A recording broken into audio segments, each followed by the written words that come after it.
Cesare Casoni, lei di capelli di barba ne ha tagliati tanti, c'è però un codino che lei ha tagliato in diretta durante la trasmissione Focus, condotto dal nostro direttore Luigi Bacialli, un codino che ha un significato del tutto particolare, è il codino di Patrizio Miatello, insomma lei tagliando quel codino ha tagliato l'angoscia di tantissime persone. Sì, sono contento di averlo fatto ieri sera e sono anche contento del gesto che lui ha fatto. È 30 o più?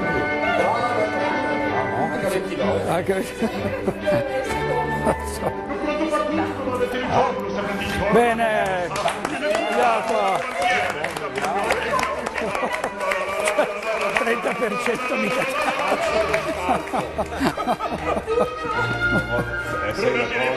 Se le collo poi lo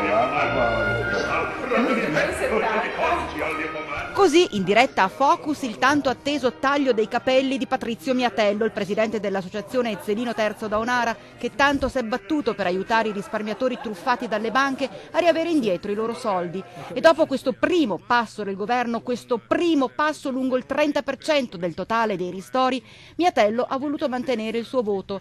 È stato proprio il nostro barbiere bassanese, Cesare Casoni, a dare un taglio non solo a un codino, ma a un'attesa che pareva senza fine. Spero a tutti quei veneti risparmiatori che hanno avuto queste difficoltà che grazie a Miatello siano riusciti a portare a casa almeno qualcosa, almeno il 30% che ieri ho dovuto misurare per fare il 30%, perché poi lui spera che ci sia anche il 70%. Miatello ha voluto condividere con noi e con i nostri telespettatori questo momento così pregno di significato. Molto colpito anche chi ha tagliato l'ormai famoso codino brizzolato, simbolo della lotta dei risparmiatori traditi dalle banche. Spieghiamo bene, non ha tagliato tutto il codino, spieghiamolo, specifichiamolo questo. No, ha tagliato il 30% perché vorrebbe con un'altra iniziativa riuscire ad arrivare a tagliare il 70%. Io spero per i risparmiatori che riesca a farlo. Ecco, una cosa simbolica del genere, lei l'ha mai vissuta? No.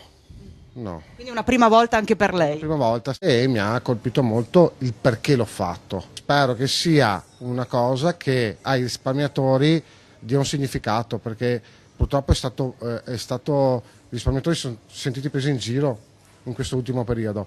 E con l'azione che lui ha fatto spero che i risparmiatori capiscano che non è